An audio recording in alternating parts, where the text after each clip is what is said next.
নমস্কাৰ বন্ধু বান্ধৱীসকল, পোনপ্ৰথমে আমাৰ চেনেলটিলৈ আপোনালোক সকলোকে স্বাগতম জনাইছো। বন্ধু বান্ধৱীসকল, আজিৰ দিনত সমগ্ৰ বিশ্বতে আটাইতকৈ চৰ্চিত ঘটনাটোৰ ভিতৰত হ'ল কৰোনা ভাইৰাছ।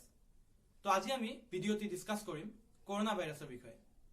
তো আপোনালোক যদি আমাৰ চেনেলটোত পোনপ্ৰথমবাৰলৈ আহিছে তেতিয়াহ'লে আমাৰ সাবস্ক্ৰাইব বাটনটি ক্লিক কৰি দিব, লগতে বেল আইকনটো প্ৰেছ কৰি দিব। তো বেছিকৈ পলম নকৰি বলক আজিৰ ভিডিঅ'টো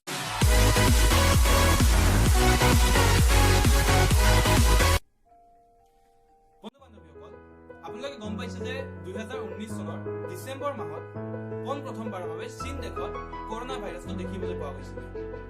ইয়াৰ কাৰণ, লক্ষণ আৰু কেনেদৰে নিয়ন্ত্ৰণ কৰিব পাৰি ইয়াৰ বিষয়ে এতিয়ালৈকে সঠিককৈ জানিব পৰা নাই। তো আজিৰ ভিডিঅ'টোত আমি এই আটাইকেইটাৰ বিষয়ে আমি আলোচনা কৰিম। পোনপ্ৰথমে কৰোনা ভাইৰাছটো দেখিবলৈ পোৱা গৈছিল 1930 চনত, কিন্তু 2019 চনৰ ডিচেম্বৰ মাহত পোনপ্ৰথমে আমি চীনত ইউহান চহৰত আমি এই ভাইৰাছটো দেখিবলৈ পাইছোঁ। বন্ধুসকল, আপোনালোকে জানি আচৰিত হ'ব যে চীন দেশতে প্ৰায় এতিয়ালৈকে 80 জনতকৈ অধিক মানুহ এই ভাইৰাছৰ ফলত নিহত হৈছে। বন্ধু বান্ধৱীসকল, বিজ্ঞানীসকলৰ মতে এই ভাইৰাছটো পোনপ্ৰথমে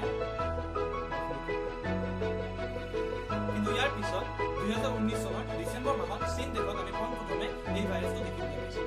চীন দেশৰ ইউহান চহৰত পোনপ্ৰথমে কিছু লোক এই ভাইৰাছটোত আক্ৰান্ত হোৱা দেখা পোৱা গৈছিলে।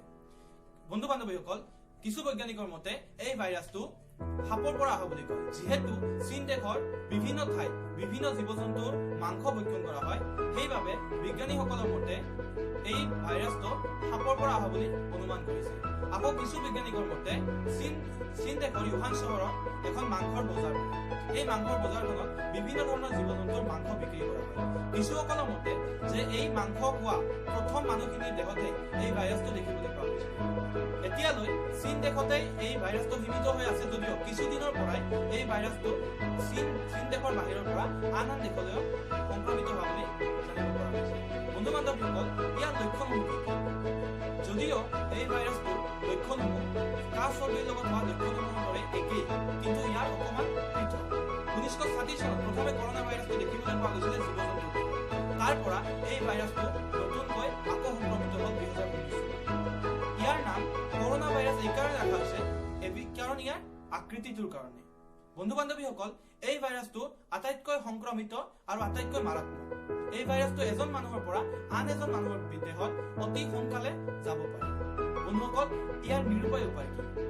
আপোনালোকে যদিহে এই সংক্ৰমিত অঞ্চলত থাকে তেতিয়াহ'লে আপোনালোকে মাস্ক পৰিধান কৰক। বন্ধু বান্ধৱীসকল, ইয়াৰ পিছত আমি জানিব লাগিব যে আমাৰ ভাৰতবৰ্ষত এই ভাইৰাছটো সংক্ৰমিত হৈছে নেকি। আপোনালোকে জানি সুখী হ'ব যে এতিয়ালৈকে এই ভাইৰাছটো ভাৰতবৰ্ষত আহি পোৱা নাই। কিন্তু যিহেতুকে কেইদিনমান পিছত চীন দেশত নতুন বৰ্ষ উদযাপিত হ'ব, গতিকে সেই ঠাইত কৰ্মৰত বিভিন্ন চীন দেশৰ মানুহবিলাক আন ঠাইত সিহঁতে ফুৰিবলৈ যাব। গতিকে এই ভাইৰাছটো সেইকেইদিনৰ ভিতৰত অন্য দেশলৈও সংক্ৰমিত হ'ব বুলি বিজ্ঞানীসকলে সন্দেহ কৰা হৈছে। কিছুদিন পূৰ্বে কেৰালাত এজন মানুহৰ দেহত এই ভাইৰাছটো হোৱাৰ সন্দেহ কৰা হৈছে।